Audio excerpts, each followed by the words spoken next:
Last class में हम लोगों ने कोफिशिएंट ऑफ रेस्टिट्यूशन सीखा था और उसके कुछ सम किए रहे होंगे। जैसे 4 क्वेश्चन किए।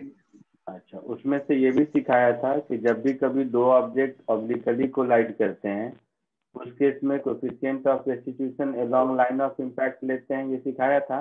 Yes sir. Yes sir. और भी एक आध क्वेश्चन किए थे। Yes sir.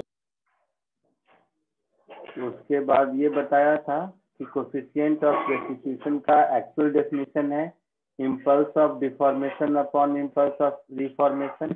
Yes sir. Yes sir. हाँ सर। Yes sir. जैसा मैंने कहा कि मोस्टली उसके सम आपको मिलेंगे नहीं, मतलब बहुत रेयर है। एक क्वेश्चन अभी ढूंढ के मैं कराता हूँ। हाँ सर, उसके नहीं कराया था आपने। हाँ, उसके क्वेश्चन थोड़े मिलने मुश्किल हैं। एक बार जरा देख लूँ कि पिछली बार कौन सा क्वेश्चन कराया था।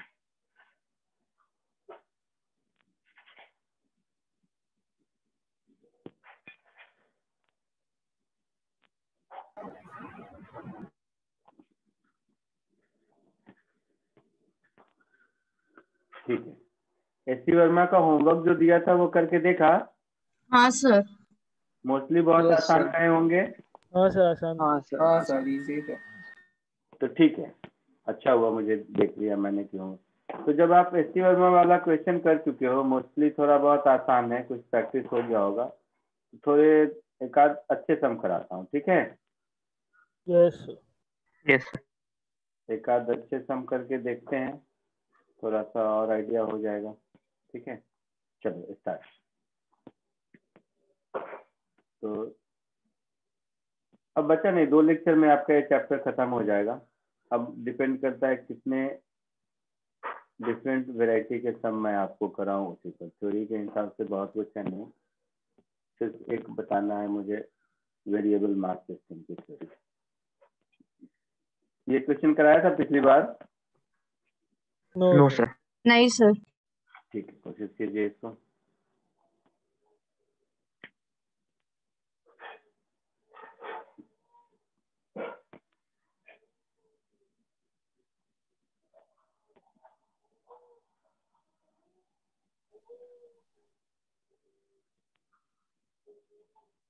था किस स्पीड से स्ट्राइक करता है, ये निकालना था। और सर एस भी निकालना है। 0.9 क्या एस का बता रहे हो आंसर? हाँ सर। Yes sir. हाँ, एस का आंसर है 0.93। एस का आंसर है 0.93।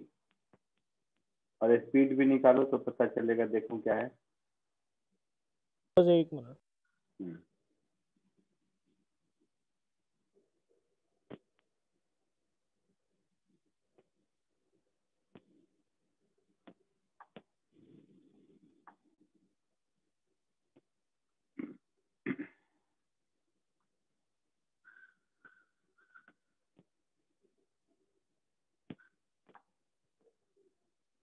तो 6.6 है। सर 6.67 आ रहा है। वेरी गुड, सही आ रहा है, बहुत अच्छा। किसका किसका आया आंसर? तो मेरा आया। कविन। अमन।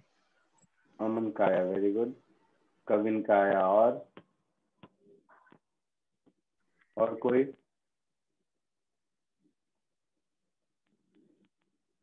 बाकी जनता किधर गया? उदित का क्या हाल है? आजकल आंसर नहीं दे रहा बेटा।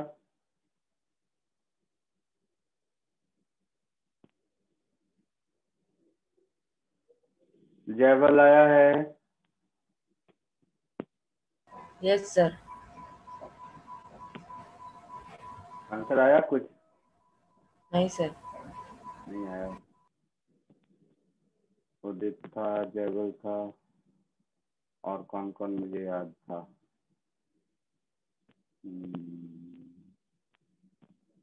एक और लड़का था, नाम भूल रहा हूँ मैं।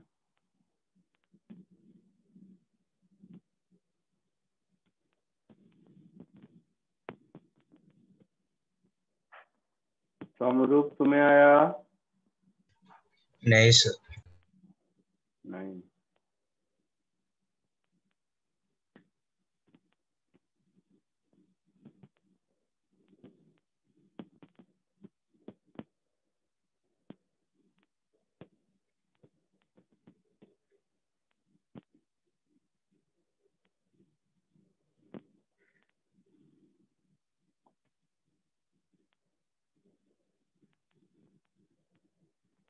अस्मी आया बेटा तुझे? अस्मी पारेख,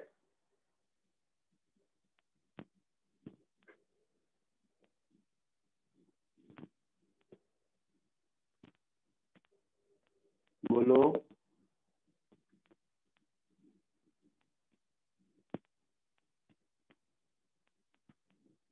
नहीं,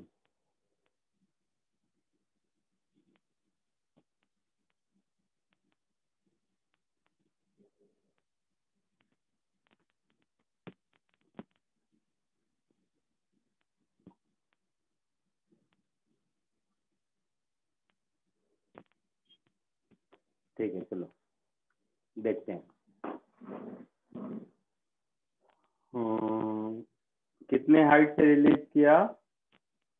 तो यहाँ से 1.5, यहाँ से 1. तो 1.5 जब ये बॉल यहाँ पर कोलाइड कर रहा होगा ऐसे, तो इसकी वेलोसिटी कितनी होगी? √2gh। Yes, sir. तो √2gh कितना होगा? √2 5.42 into g, that is 230. 10 into h, that is 1.5. तो √30 होगा 9.8 लेना। Sir, 9.8. क्या? 9? अच्छा जी 9.8 लेना है, ऐसा बोला है तो 9.8 ले लो। तो ये कितना आता है? 5.42 Yes, sir. कितना बोला? 5.42. 5.42 चलो 5.42 कर देते हैं, या वैल्यू मैं बाद में पुट करूंगा, मुझे बस इतना ही मतलब है। कौन ही कैलकुलेशन करते बैठेगा। ऐसा कर देता हूँ, इस हाइट का नाम रख देता हूँ h1। तो ये जो मेरा u हुआ, u की वैल्यू हो गई √2gh1।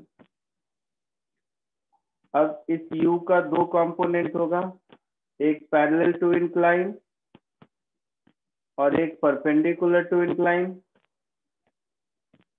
Yes, sir. Yes, sir. है ना? और 45 डिग्री है तो दोनों में √2 से डिवाइड हो जाएगा।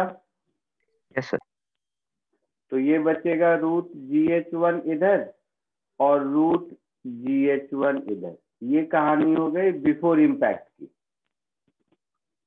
आफ्टर इम्पैक्ट क्या होगा? पैरेलल कंपोनेंट में कोई चेंज नहीं होगा। Yes, sir. और perpendicular component coefficient of substitution दिया हुआ है, तो तो उससे ये मल्टीप्लाई कर दो। टाइम √gh1 हो जाएगा। Yes, sir. ठीक है। अब मुझे ढूंढना है कि यहाँ जो भी डिस्टेंस वगैरह ऐसा कुछ, तो देखो, तो अब यहाँ के बाद तो मोशन अंडर ग्रेविटी है, तो इस वेलोसिटी को अगर मैं x और y डायरेक्शन में रिजॉल्व कर लूं, जो नॉर्मल x और y डायरेक्शन है, तो ये भी 45 डिग्री, ये भी 45 डिग्री होगा, Yes, sir. है ना? तो x वाली वेलोसिटी मेरी हो जाएगी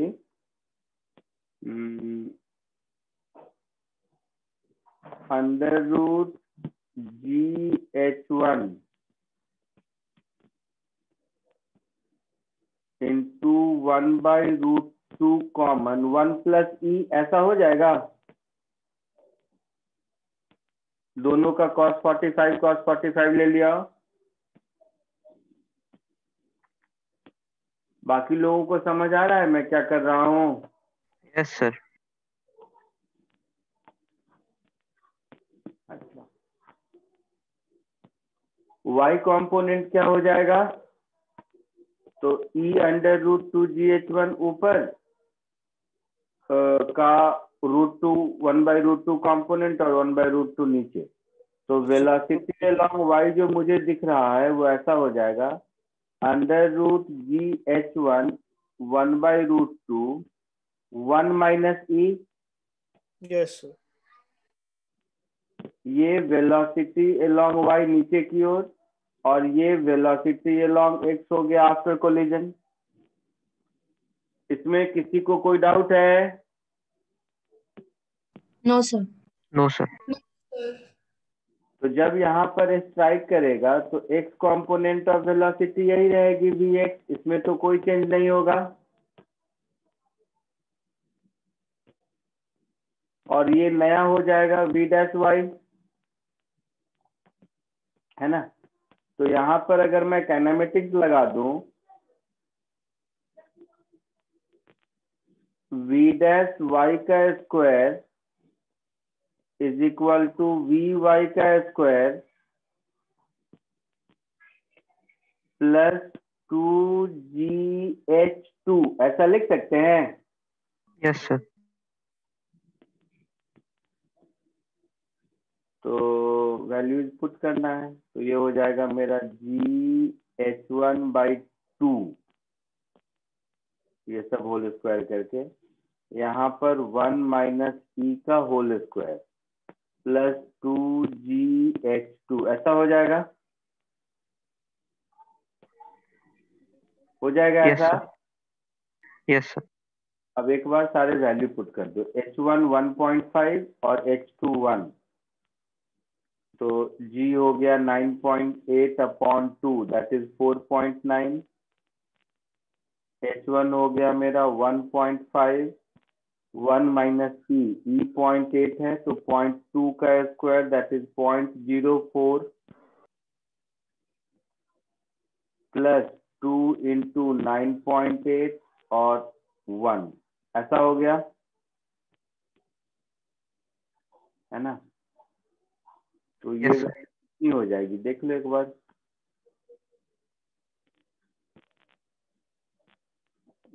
मेहनत करना नहीं चाहता मैं, एक बार कैलकुलेट करके बताओ तो ये कितना आता है। तब तक मैं इधर vx भी कैलकुलेट कर लेता हूँ। √g that is 9.8, h1 that is 1.5 upon 2 root के अंदर और 1 plus E that is 1.8।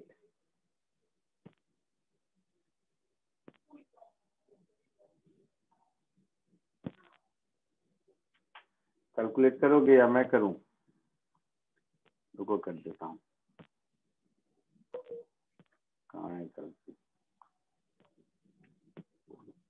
0.92115 into 0.04, 0.294 हो गया प्लस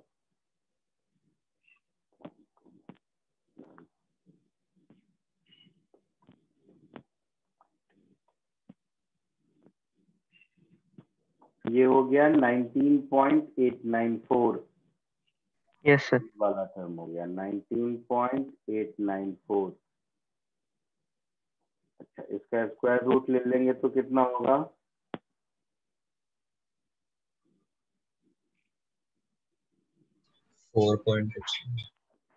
कितना?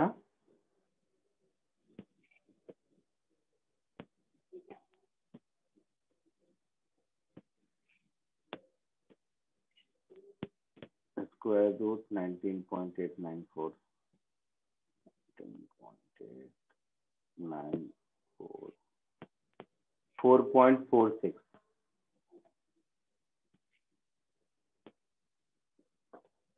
तो यहाँ से मुझे vy डैश मिल गया 4.46 मीटर पर सेकेंड।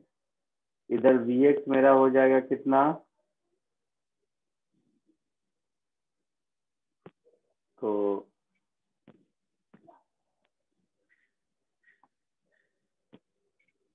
9.8 into 1.5 divided by 2, तो 7.35 का रूट 7.35,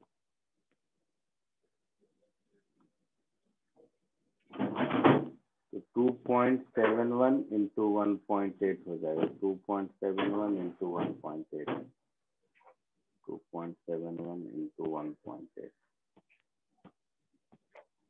तो ये 4.878 ऐसा कुछ आ गया। 4.87. तो at what speed does the ball strike at A? तो A पर कितने स्पीड से स्ट्राइक करेगा, मिल जाएगा। Yes, sir. तो वेलोसिटी एट ए हमारा हो जाएगा √vx² प्लस vy डैश का स्क्वायर का अंडर रूट। तो ये मेरा हो जाएगा √19.894 प्लस वो कितना आया था, जो भी आया था 4.87 का whole square.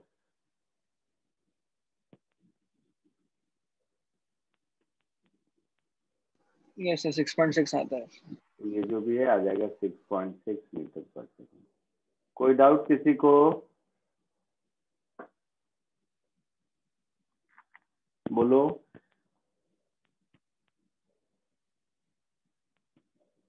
No sir clear है।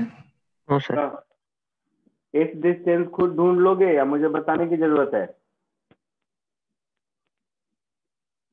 बाकी एस डिस्टेंस ये सब ढूंढना काइनेमेटिक्स है। कोलिजन का जितना पोर्शन था वो तो समझ आ गया होगा आप लोगों को। बोलो आगे बढ़ूं या मैं एस डिस्टेंस ढूंढ दूं, जैसा बोलो।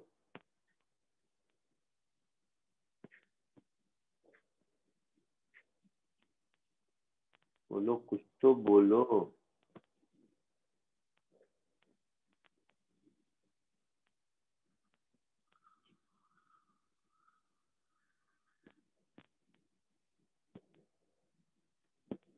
चलो एक और क्वेश्चन देखो, ये रिलेटिवली थोड़ा अच्छा क्वेश्चन है। पहले कराया है क्या, बताना तो मुझे, शायद कराया होगा। ये कराया है क्या? No sir. नहीं सर। No sir. जिसमें कि इंक्लाइन प्लेन और बॉल दोनों मूव करता है? नहीं सर। नहीं। कोफिशिएंट ऑफ रेस्टिट्यूशन का एक ही लेक्चर हुआ है ना, ये दूसरा है? हाँ सर। Yes sir. हाँ यस तो सर। नहीं कराया, तो नहीं कराया होगा। ये क्वेश्चन करो, ये मेरे हिसाब से थ्योरी समझने के लिए एक अच्छा क्वेश्चन है। और इसके बाद एक कराऊंगा वो इससे भी अच्छा है, इसको कोशिश कीजिए पहले थ्योरी समझने के लिए। अच्छे का मतलब डिफिकल्ट नहीं है, फंडामेंटल थ्योरी चेक करने के लिए इसको कोशिश कीजिए। ये एक अच्छा क्वेश्चन है।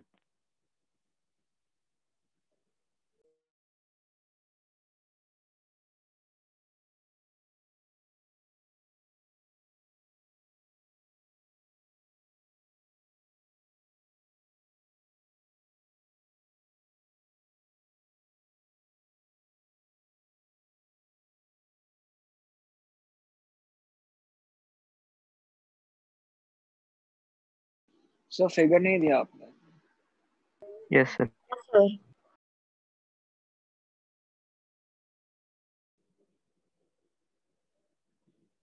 मैंने कहा शायद सब कुछ दिया हुआ है, फिगर की जरूरत नहीं है, बट फिर भी दे देता हूँ। 30 डिग्री एंगल दिया है? नहीं नहीं नहीं दिया, तो फिगर की जरूरत पड़ेगी। हाँ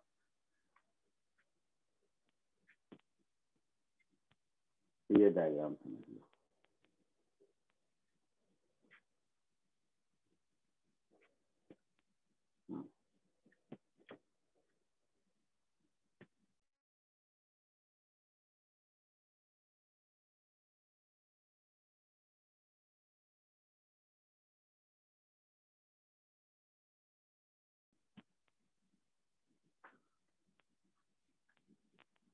सर मुझे 1/8 आ रहा है वेज का।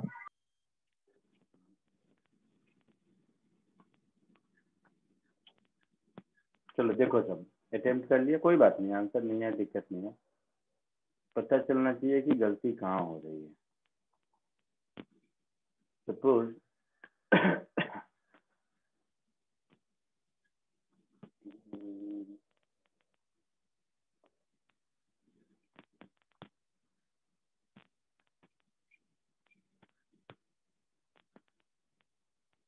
सब लोग देखो ध्यान से, बहुत ही अच्छा क्वेश्चन है बेसिक समझने के लिए। इसमें नया कुछ नहीं यूज करूंगा, सब आपको आता है, बट उसको यूज करने में आप लोगों को दिक्कत होती होगी। ये मेरा वेज है और इस पर एक बॉल स्ट्राइक किया 2 मीटर पर सेकेंड से, यही है ना? Yes yes sir. 2 मीटर पर सेकेंड से स्ट्राइक किया और वेज रुका हुआ था, वेज इनिशियली रुका हुआ था ना, Yes, sir. Yes, sir. तो ये मेरा लाइन ऑफ इम्पैक्ट है। ये एंगल 30 डिग्री है, तो ये एंगल भी 30 डिग्री है ना। Yes, sir. Yes, sir. Yes sir. तो इसका ये वाला कंपोनेंट होगा 2 cos 30 और ये वाला कंपोनेंट होगा 2 sin 30। ठीक है, तो 2 sin 30 मतलब 1 मीटर पर सेकेंड, 2 cos 30 मतलब √3 मीटर पर सेकेंड। यहाँ तक कोई दिक्कत? No, sir. No, हाँ sir. सर। तो मुझे बताओ वेलोसिटी ऑफ अप्रोच को क्या लिखेंगे? √3। √3। यहाँ तक तो किसी को कोई दिक्कत नहीं होनी चाहिए। No, no sir. Sir. No, sir. No, sir. अब रेड कलर से मैंने बनाया कोलिजन से पहले की कहानी, ब्लू कलर से मान लो मैं कोलिजन के बाद की कहानी बना लेता हूँ। तो कोलिजन के बाद इस वेज की वेलोसिटी इधर है, कुछ नाम दे दो v, कैपिटल V। और ये जो बॉल है इसकी वेलोसिटी मुझे नहीं पता, आफ्टर कोलिजन मुझे नहीं पता, तो मैं अपने मन से मान लेता हूं कुछ Vx है कुछ Vy है, इससे ज्यादा क्या होगा? Yes, Yes, कुछ sir. नहीं होगा इससे ज्यादा। Vx Vy मुझे ढूंढना है। ठीक है, मुझे बताओ वेलोसिटी ऑफ सेपरेशन क्या होगा, सोच के।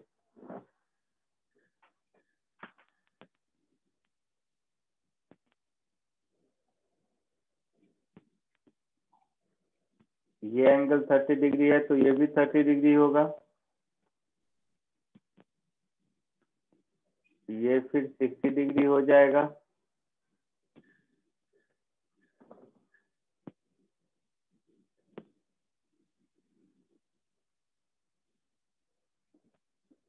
वीवा और वीएक्स का रिजल्टेंट और वी का साइन 30 माइनस में दो। ये एंगल कितना होगा? ये 60 डिग्री होगा। Yes Yes, sir. Yes, sir. तो वेलोसिटी ऑफ सेपरेशन हम ऐसा लिख सकते हैं Vx cos 60 plus Vy cos 30 plus capital V cos 60, ऐसा लिख सकते हैं। Yes sir. Yes, इसमें sir. कोई डाउट है किसी को? तो ये हो गया Vx/2 plus √3 Vy/2 plus V/2। अब कोफिशिएंट ऑफ रेस्टिट्यूशन 1/2 है, तो हम ये लिख सकते हैं कि coefficient of restitution is velocity of separation upon velocity of approach. Yes, sir. Yes, sir. तो 1/2 इज, देखो SCB ये सब बुक अगर सॉल्व किए होगे तो उसमें बहुत ही इजी वाले सम है। क्लास में ये सब इसलिए बता रहा हूँ ताकि वो सब जो सम है वो आपको केक वॉक लगे और कुछ नहीं। बताने को तो इससे भी अच्छे सम बता सकता हूँ, तो इवनिंग में ही आप लोगों का फिर से जीनियस वाला क्लास, वो बैच वाला, उसमें फिर वो भी बता दूंगा। अपॉन √3 ऐसा होगा।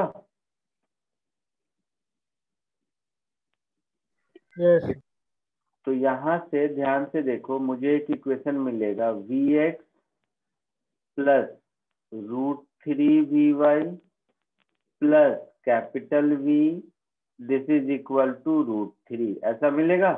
Yes, sir. तो एक इक्वेशन हो गया।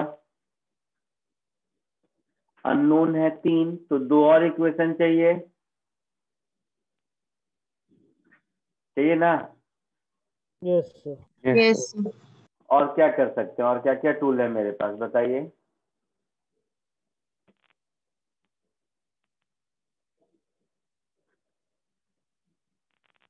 मोमेंटम कंजर्व कर सकते हैं। Yes, sir. So applying law of conservation of linear momentum, किधर? हॉरिजेंटल डायरेक्शन में, Yes, sir. क्योंकि हॉरिजेंटल डायरेक्शन में कोई फोर्स नहीं है और आसान भी है करना, क्योंकि इनिशियल हॉरिजेंटल में 0 है तो फाइनली भी 0 होना चाहिए। Yes sir. तो small m into v x minus capital M into v y. Ball का मास कितना है और वेज का कितना है? वेज का 2 kg 2 और बॉल kg. का 1 kg। तो यहाँ से कुछ ऐसा मिल गया मुझे, 0 is equal to v x minus 2vy। तो एक इक्वेशन मिल गया कि v x is equal to, ये वी वाई क्यों लिखा? वी नहीं वी, कैपिटल वी होगा। Yes, sir.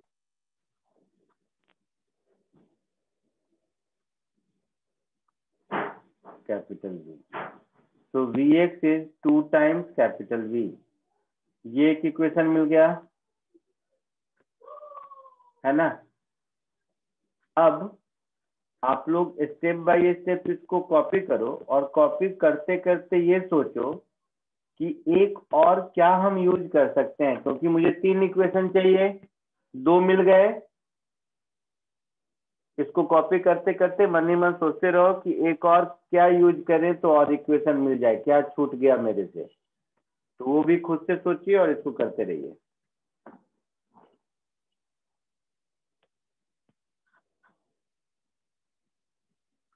कॉपी भी करते रहिए और ये भी सोचते रहिए।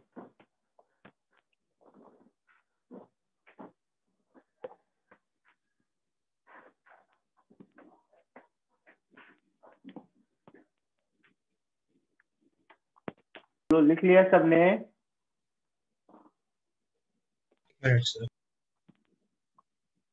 सबका हो गया लिख के?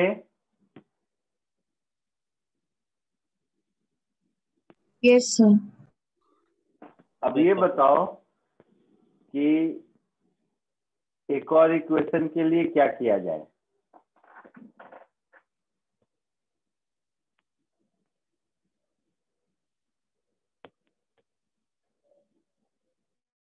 ठीक है, चलो ऐसे सोचते हैं। Work energy theorem. नहीं, इन इलास्टिक कोलिजन में एनर्जी कंजर्व रहता नहीं है। देखो, ये इंक्लाइंड प्लेन, इस बॉल पर जो भी इम्पल्स लगाया है वो तो इस डायरेक्शन में लगाया है ना?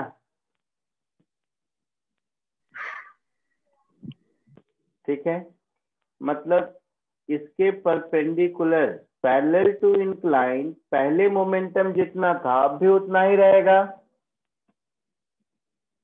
या बोलूं तो मोमेंटम अगर पैरेलल टू इंक्लाइन बॉल का नहीं चेंज होगा, मतलब velocity parallel to incline ball की नहीं चेंज होनी चाहिए, Yes, sir. है ना?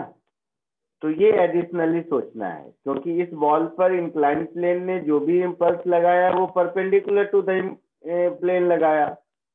सो velocity parallel to the plane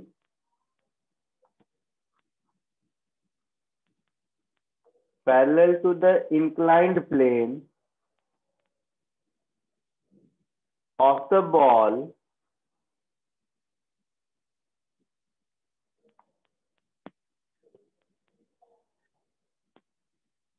should not change। ठीक है, पहले कितना था? 1 था डाउन द इंक्लाइन। अब कितना है?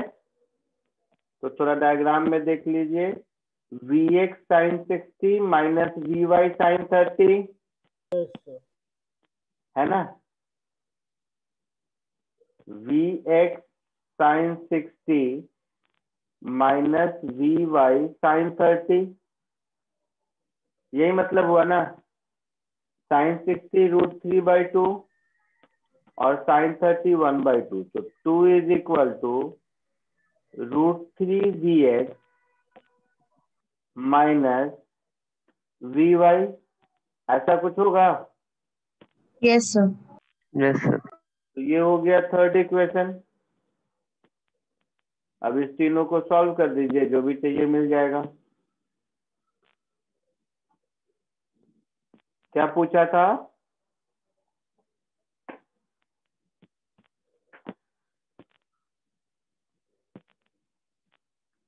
वेलोसिटी ऑफ बॉल और velocity of inclined plane after collision, ऐसा कुछ पूछा रहा होगा,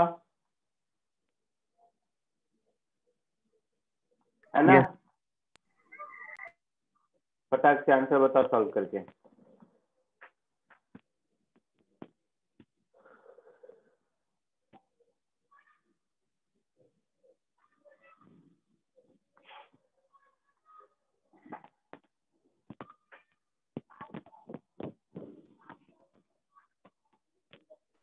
सर V 1/√3 आ रहा है।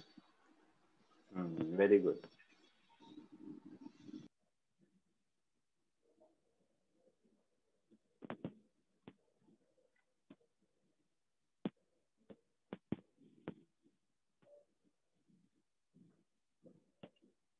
आ गया सबको?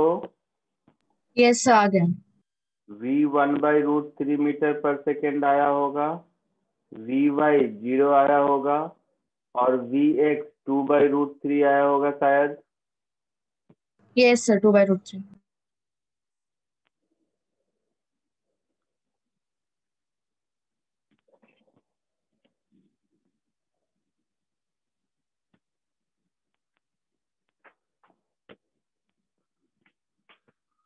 आगे बढ़ो।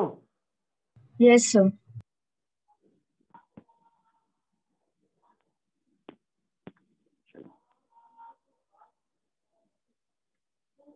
अब थोड़ा आगे बढ़ते हैं।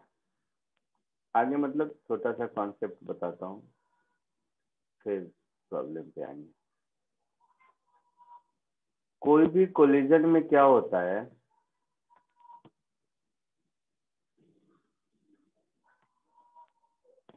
कोई फॉर्मूला नहीं बता रहा, वो सब आप कर रहे हो, जस्ट मैं एक फैक्ट समझाने की कोशिश कर रहा हूँ।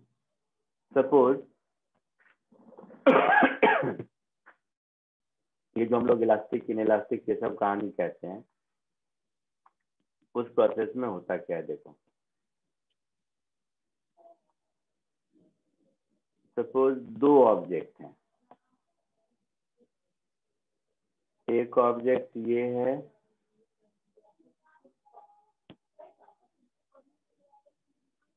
दूसरा ऑब्जेक्ट ये है। इसकी वेलोसिटी u1 है, इसकी वेलोसिटी u2 है। कुछ भी, इसका मास m1 है, चाहे कोई भी कोलिजन हो, मैं जनरल एक थ्योरी बता रहा हूँ। इसका मास m2 है।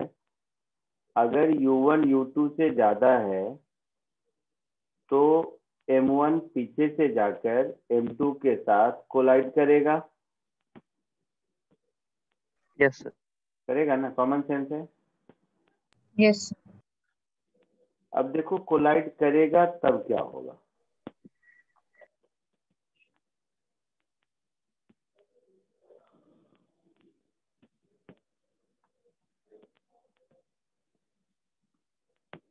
तो जिस मोमेंट पर कोलाइड किया,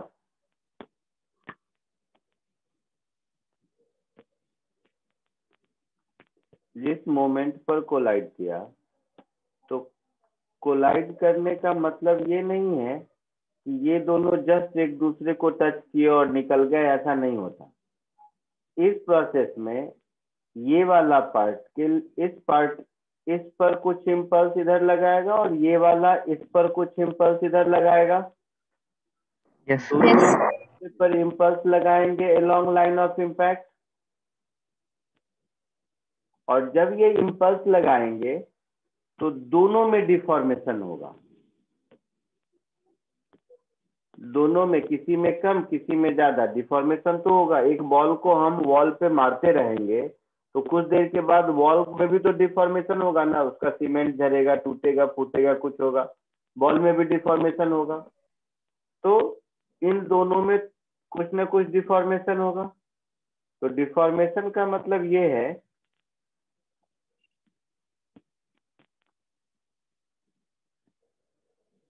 मतलब डायग्राम में बता पाना मेरा मुश्किल है तो मैं थोड़ा ऐसा कह देता हूँ। इसका शेप कुछ डिस्टॉर्ट होके ऐसा हो गया, इसका शेप कुछ डिस्टॉर्ट होके ऐसा हो गया।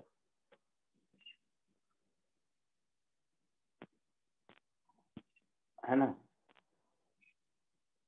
कोशिश करता हूँ डायग्राम को ठीक कर पाऊँ तो इन दोनों के शेप में कुछ तो डिस्टॉर्शन हुआ।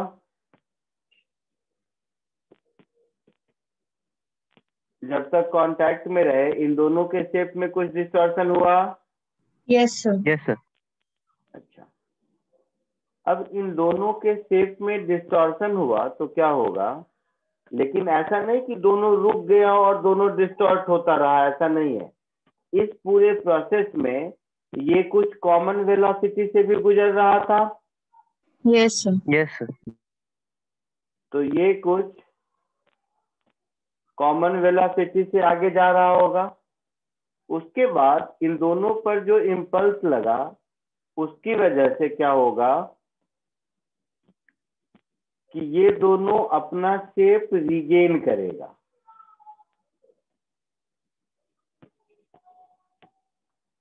ये दोनों फिर अपना शेप रिगेन करेगा, नहीं भी कर सकता है।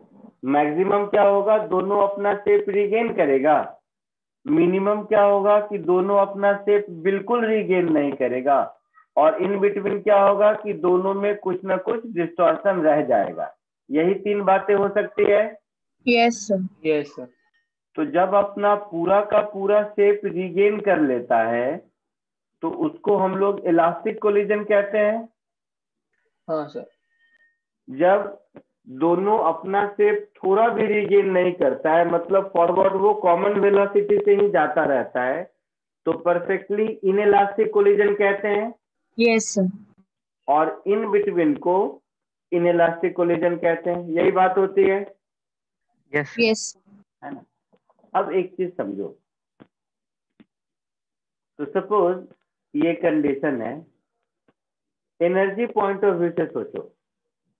इस प्रोसेस में क्या हुआ, यहां से यहां तक फर्स्ट और थर्ड प्रोसेस में एनर्जी के फ्लो को जरा समझिए। कैसे ड्रॉ करूं, यहां से यहां के बीच में एनर्जी की कहानी क्या हुई सोचो। बॉडी का शेप साइज कॉन्फ़िगरेशन चेंज हुआ है। Yes, sir. तो शेप साइज कॉन्फ़िगरेशन की वजह से जो एनर्जी होती है उसको पोटेंशियल एनर्जी कहते हैं। Yes, sir. Yes, sir. मतलब यहां से यहां के प्रोसेस में काइनेटिक एनर्जी पार्टली पोटेंशियल में कन्वर्ट हुआ है, टोटल नहीं, पार्टली, क्योंकि मूव तो कर ही रहा है कॉमन वेलोसिटी से। Yes, sir. Yes, sir. तो पार्टिकल पोटेंशियल एनर्जी में कन्वर्ट हुआ है ना? एनर्जी के पॉइंट ऑफ व्यू से इसको ऐसे कहेंगे। और अगर ये कंप्लीट अपना शेप रीगेन कर लेता है तो हम कहेंगे कि यही पोटेंशियल वापस काइनेटिक में कन्वर्ट हो गया है। Yes, sir. और कंप्लीट शेप रीगेन नहीं कर पाया तो हम बोलेंगे काइनेटिक एनर्जी का लॉस है। Yes, sir. Yes, sir. समझ रहे हो सब लोग? Yes, sir. इसमें पोटेंशियल एनर्जी का कन्वर्जन अगेन काइनेटिक एनर्जी में है। तो अगर काइनेटिक एनर्जी का मैं केवल इनिशियल और फाइनल कंडीशन को देखूं, बीच के प्रोसेस को नहीं देखूं, तो काइनेटिक एनर्जी का कोई लॉस नहीं हुआ है, मतलब इलास्टिक कोलिजन है। लॉस हुआ है तो इनइलास्टिक कोलिजन है। Yes, sir. Yes, sir. है ना? और मैक्सिमम लॉस हुआ है परफेक्टली इनलास्ट। Perfectly inelastic. इलास्टिक है। कॉमन सेंस है। Yes, sir. Yes sir. तो अगर मेरा काइनेटिक एनर्जी इनिशियल सिस्टम का और काइनेटिक एनर्जी फाइनल सिस्टम का इक्वल है, इसका क्या क्या मतलब है? इसका पहला मतलब है no energy loss. Yes sir. इसका पहला मतलब है नो एनर्जी लॉस। इसका दूसरा मतलब है नो इलास्टिक डिफॉर्मेशन, है ना? Yes sir. Yes, sir. इसका तीसरा मतलब है regaining initial shape and size. एक ही बात को कहने का अलग अलग तरीका है। Regaining initial shape and size of object.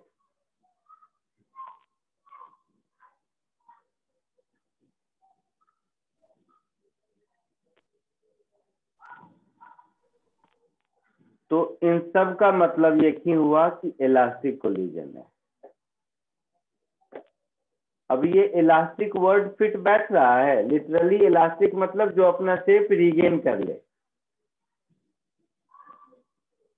But technically elastic collision का लेना देना एनर्जी कंजर्वेशन से है।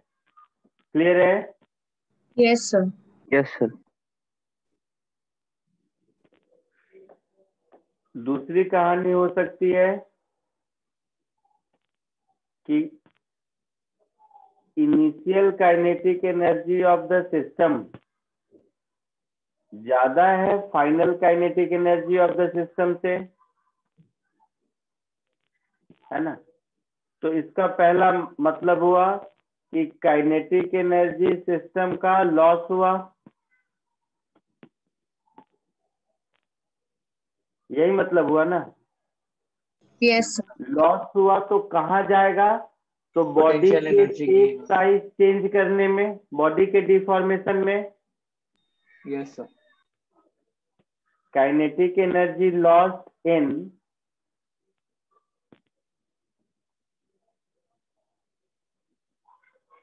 Deformation of body.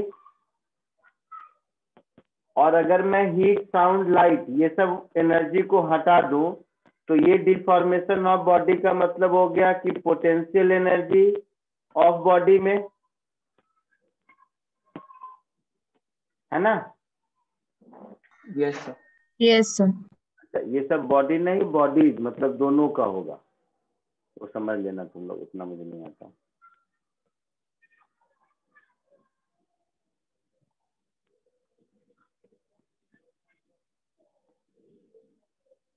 है ना? तो इस कहानी को हम लोग बोलेंगे in elastic collision.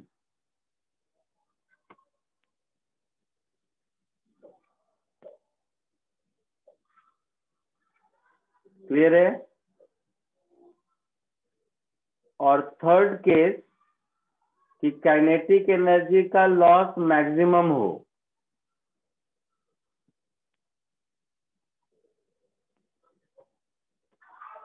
Kinetic energy का लॉस मैक्सिमम हो, ये एक तरीका हुआ कहने का। या कोलिजन के बाद बॉडी सेपरेट हो ही नहीं,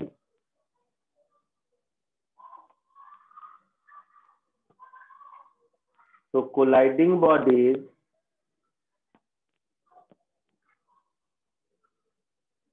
मूव टुगेदर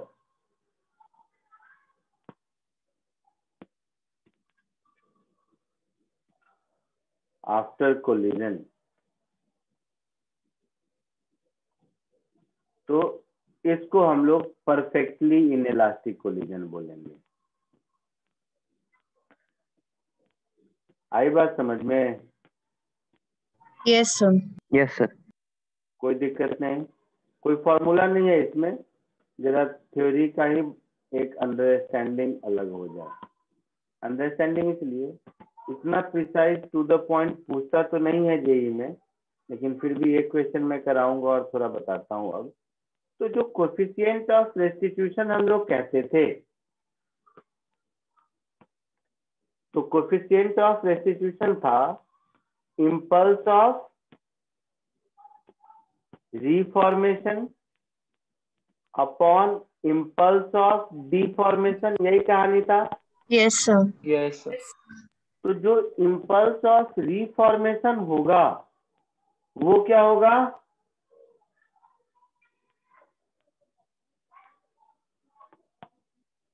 मास m, जरा ध्यान से समझना सब लोग, मास m इंटू वेक्टर फॉर्म में कर लेना। Impulse is change in momentum, तो मास m इंटू कोई भी ऑब्जेक्ट का कॉमन वेलोसिटी माइनस v, मान लो मैं सेकंड का देखता हूं या फर्स्ट का किसी एक का, तो ये इम्पल्स ऑफ रिफॉर्मेशन हो गया। और इम्पल्स ऑफ डिफॉर्मेशन क्या होगा? तो m into u minus v common, यही होगा ना। Yes, sir. तो ये भी एक तरीका है कोफिशिएंट ऑफ रेस्टिट्यूशन को, मतलब एक्चुअल डेफिनेशन तो यही है। क्लियर है? Yes, sir. तो इसको कॉपी कर लो, फिर इसके बेटर अंडरस्टैंडिंग के लिए क्वेश्चन देता हूँ। एक ही क्वेश्चन में कोलिजन के सारे एस्पेक्ट क्लियर हो जाएंगे। पहले इसको कॉपी कर लीजिए और थोड़ा जल्दी कीजिएगा, तो मुझे मतलब आइडियली मुझे 2 क्वेश्चन कराने हैं, थोड़ा टाइम मिले इसके लिए।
हो गया सबका? आगे बढ़ूं?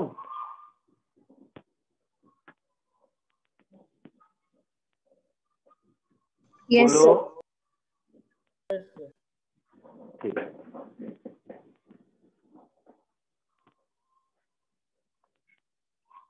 मेरे पास 30 मिनट है। ठीक है।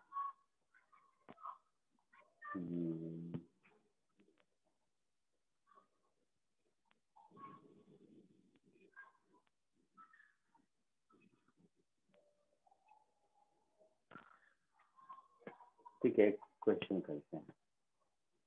इस क्वेश्चन में अब तक कोलिजन में जितना कुछ पढ़े हो एक एक करके सब यूज हो जाएगा, और ये सॉल्व होने वाला है, ऐसा नहीं कि सॉल्व नहीं होगा, बट एक मिसलेनियस क्वेश्चन है जिसमें सारे कॉन्सेप्ट आ जाते हैं, इसलिए मैंने दिया। ये सॉल्वेबल क्वेश्चन है, सबको आंसर भी आएगा। कोशिश कीजिए एक बार इसको। दिख रहा है सबको?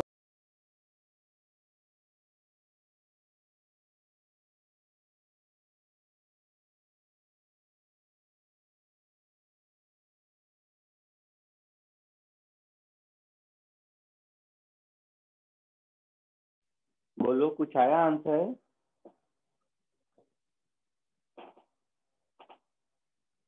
यस। बोलो किस क्या क्या आंसर आया?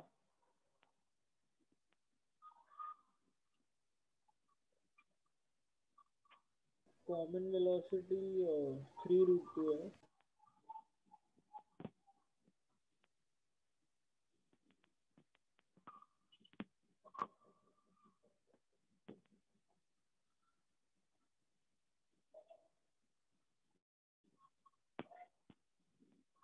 नहीं यार, चलो देखो सब इधर देखो। सर कॉमन वेलोसिटी 0 है। हाँ 0, वेरी गुड सर मेरा भी 0 है।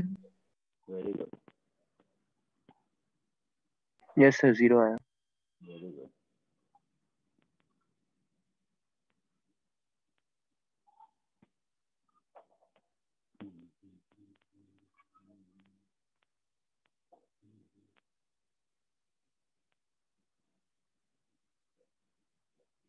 ऐसे समझिए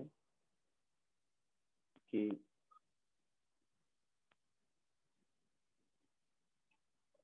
ये है आपका लाइन ऑफ इम्पैक्ट,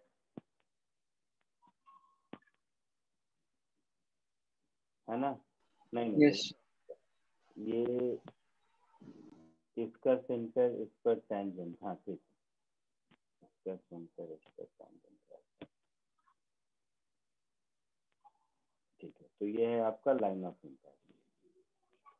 ये वेलोसिटी है 4 मीटर पर सेकेंड और इसकी ये वेलोसिटी है 2 मीटर पर सेकेंड, ऐसा है? Yes sir. Yes sir. और ये है 4 kg और ये है 2 kg। तो आपसे पूछा है common velocity along the line of impact. तो सबसे पहले मुझे ये बताइए,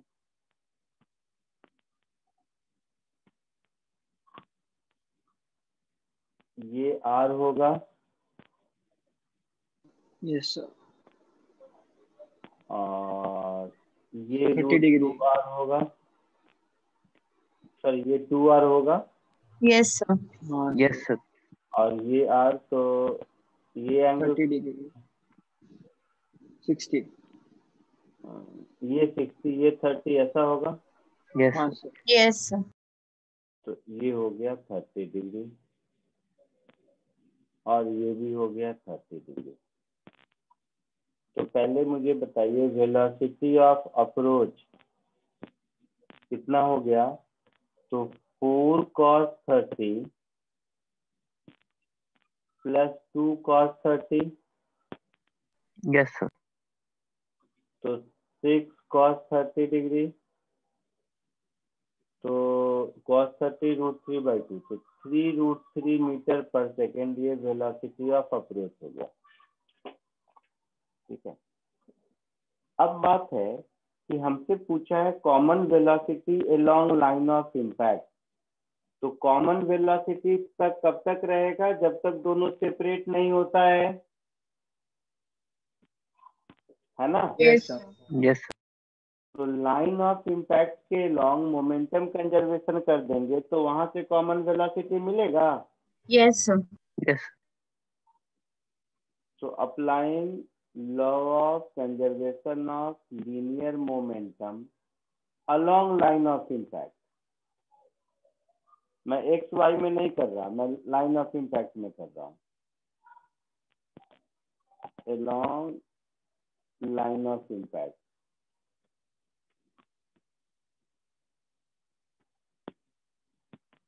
देखो ऊपर वाला है 2 kg, तो 2 इंटू 4 cos 30 degree minus 4 into 2 cos 30 degree, this will be equal to 4 plus 2 into v common, ऐसा होगा।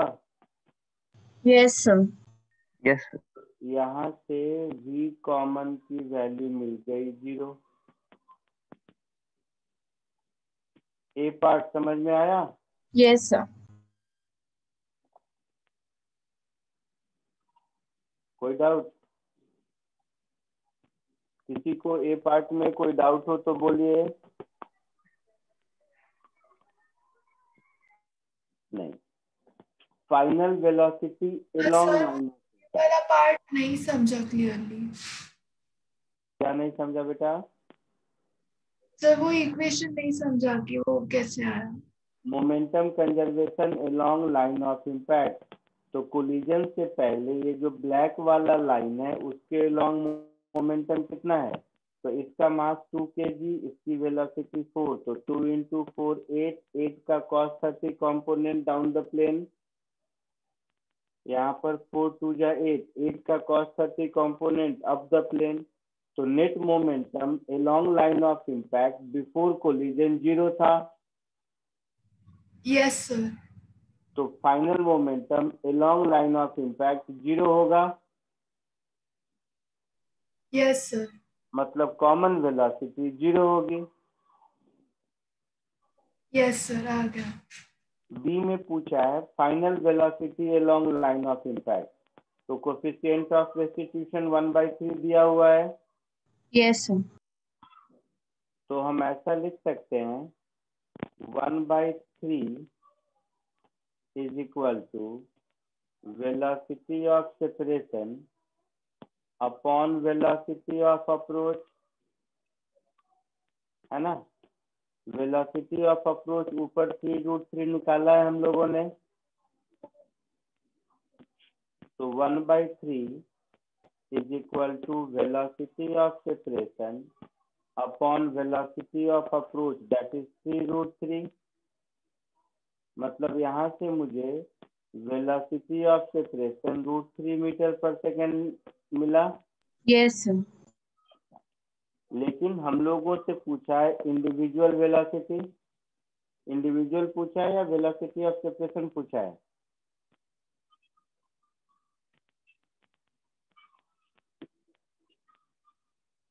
इंडिविजुअल। इंडिविजुअल पूछा है, ठीक है। तो वेलोसिटी ऑफ सेपरेशन इतना हो गया। जरा मैं डायग्राम ड्रॉ कर दूं आफ्टर कोलिजन का। तो ऐसा समझते हैं, कोलिजन के बाद इसकी वेलोसिटी इधर हो गई मान लो v2 along line of impact, इसकी इधर हो गई v1, तो ये मुझे v2 माइनस v1 मिला है।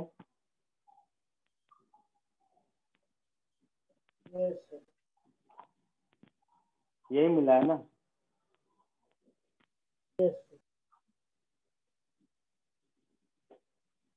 ठीक है, अच्छा। अगेन ऊपर हमने देखा है कॉमन लाइन के लॉन्ग फाइनल मोमेंटम और इनिशियल मोमेंटम इक्वल होना चाहिए। तो हम ये भी कह सकते हैं कि 0 इज इक्वल टू, ऊपर वाला था 4 kg, क्या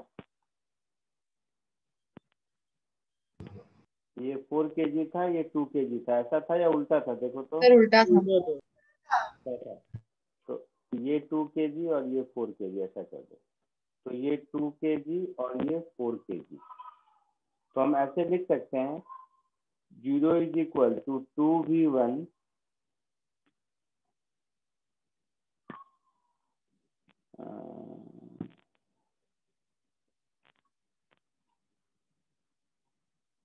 2v1 प्लस 4v2, ऐसा।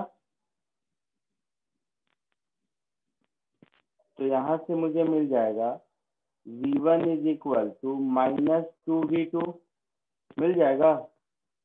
Yes, sir. तो इन दोनों को सॉल्व करेंगे तो मुझे v1 और v2 दोनों मिल जाएगा। तो v2 Yes. मेरा हो जाएगा कितना? 1/√3. 1/√3 और v1 हो जाएगा माइनस 2/√3 -2/√3. मीटर पर सेकेंड, मीटर पर सेकेंड। ये हो गया आंसर। मतलब कोलिजन के बाद, इसका मतलब ये हुआ कोलिजन के बाद इसकी वेलोसिटी इधर होगी 2/√3 और इसकी वेलोसिटी इधर होगी 1/√3, क्योंकि हमने जो डायरेक्शन लिया है उसका माइनस आया है v1 में। Yes, sir. पक्का? Yes, sir. तो ये यहाँ लिख के रखते हैं, बाद में काम देगा। तो बी पार्ट हो गया हम लोगों का। C part, impulse of deformation.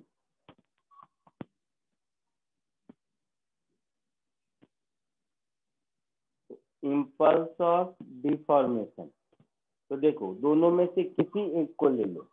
मान लो मैंने फर्स्ट वाले को लिया, m1 को, ऊपर वाले को। तो m1 के पास initial velocity along line of impact कुछ था, मतलब लाइन ऑफ इम्पैक्ट के अलोंग इनिशियल मोमेंटम कुछ था, और जब तक डिफॉर्म हो रहा था मतलब कॉमन वेलोसिटी से जा रहा था उस समय तक का फाइनल मोमेंटम है। Yes, sir. तो ये इम्पल्स ऑफ डिफॉर्मेशन को हम लोग ऐसा लिख सकते हैं, मास m1 ऊपर वाले को कह दो इंटू u1 वैल्यू देख लेंगे, उसका cos 30 component minus VCOM V common जो ए पार्ट में निकाले हैं Yes, sir. along line of impact, यही होगा। Yes, sir. along line of impact जो मोमेंटम चेंज हुआ रिफॉर्मेशन से पहले, शेप रीगेन करने से पहले तक, वही इम्पल्स ऑफ डिफॉर्मेशन होगा। Yes, sir. ऊपर वाला कितना था, 2 kg या 4 kg? 2 kg. अच्छा 2 kg। तो 2 इंटू ऊपर वाले की वेलोसिटी 4 थी, तो 4 इंटू cos 30 दैट इज √3/2, और कॉमन वेलोसिटी तो 0 थी,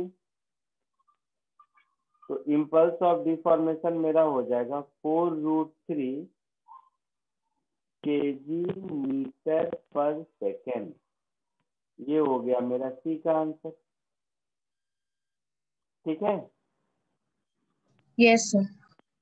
डी में इम्पल्स ऑफ रिफॉर्मेशन पूछा है,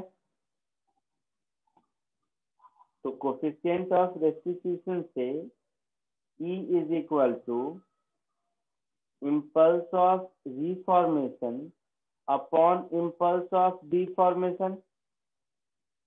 तो इम्पल्स ऑफ रिफॉर्मेशन मेरा मिल जाएगा E times impulse of deformation, या इसको अलग से भी निकाल Yes. सकते हैं, कोई फर्क नहीं पड़ता। तो 1/3 इंटू 4√3 दैट इज 4/√3 kg/s। ये डी का आंसर होगा। यहाँ तक कोई दिक्कत किसी को? No, sir. No, sir. अच्छा यहाँ तक कॉपी कर लो, ई और एफ भी शायद खुद कर लोगे अब। जैसे maximum potential energy of deformation, तो डिफॉर्मेशन तक जो काइनेटिक लॉस हुआ वो पोटेंशियल होगा। अच्छा पहले यहाँ तक Yes, कॉपी sir. करो और फिर ई और एफ खुद करने की कोशिश करो।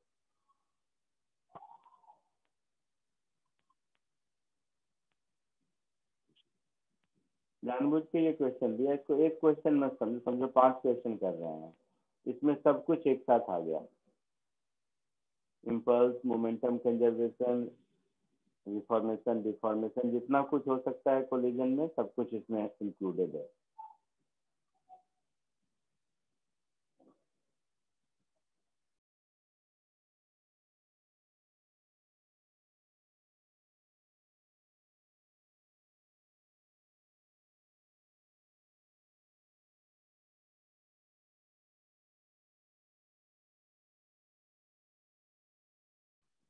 हो गया, आगे बढ़ो। Yes, sir.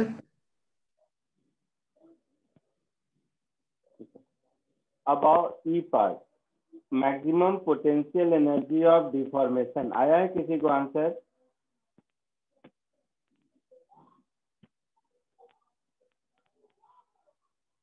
देखो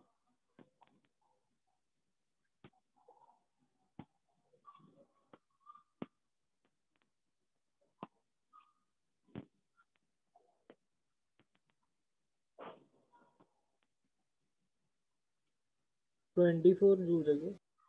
मैक्सिमम नहीं, maximum potential energy of deformation.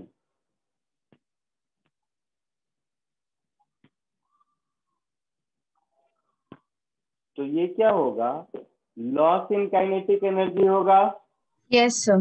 Yes sir. कहाँ तक, इनिशियल और वी कॉमन तक। Yes, sir.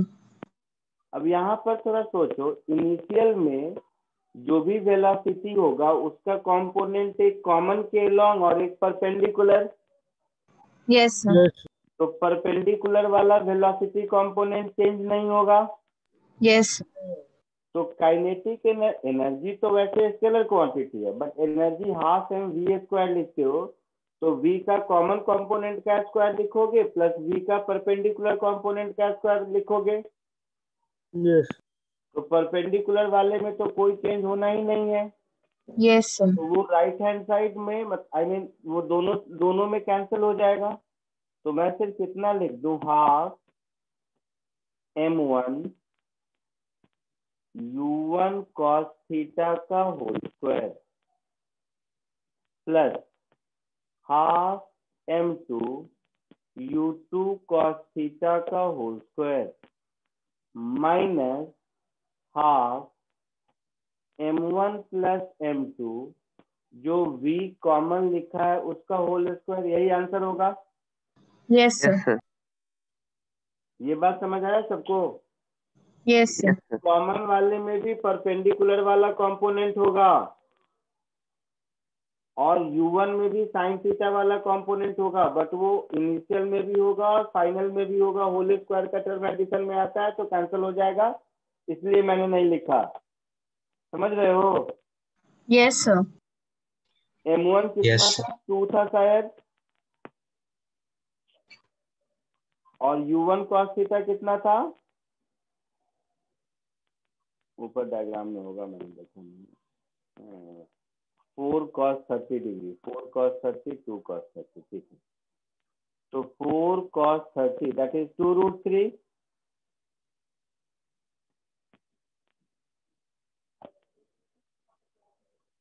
m2 4 और ये √3 minus half m1 plus m2 that is 6 और v कॉमन तो 0 आया था। Yes, sir. तो देखो कितना होगा, 2 2 जा 4, 4 3 जा 12, 18 होगा sir. 18 जूल।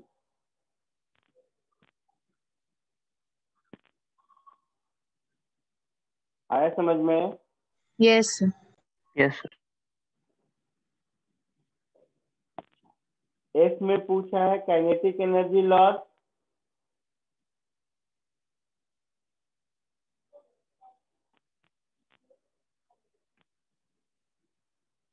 तो काइनेटिक एनर्जी लॉस इसमें भी क्या है, परपेंडिकुलर वाले कंपोनेंट में कोई चेंज नहीं होगा, केवल अलोंग लाइन ऑफ इम्पैक्ट में चेंज होगा। तो half m1 u1 cos theta का whole square plus half m2 u2 cos theta का whole square minus half m1 v1 square minus half m2 v2 square. सारे term तो निकाल चुके हैं हम लोग पहले, Yes, Yes, sir. sir. है ना? तो वैल्यू पुट कर दोगे, ये आ जाएगा आपको 16 जूल। मैं बार बार कहता हूँ, ये सारे क्वेश्चन क्लासरूम में पहली बार कर रहे हो सकता है डिफिकल्ट लगे, लेकिन बेसिक अंडरस्टैंडिंग को क्लियर करने के लिए बहुत अच्छे क्वेश्चन हैं, इसलिए कराता हूँ। इसलिए पर्पस है कि बुकलेट जब खुद सॉल्व करने जाओ तो मैक्सिमम आपसे खुद हो जाए, आपको कॉन्फिडेंस है, ठीक है? नहीं तो इजी फॉर्मूला बेस्ड क्वेश्चन भी दे सकता हूँ, but doesn't make any sense. चलिए इसको कॉपी कर लीजिए, मैं रिकॉर्डिंग ऑफ करता हूँ, आप लोग कॉपी करते रहिए, हो जाएगा तो लीव कर जाइए। नेक्स्ट लेक्चर में मिलते हैं। Bye, sir. Thank you, sir. Bye. Thank you, sir. Thank you.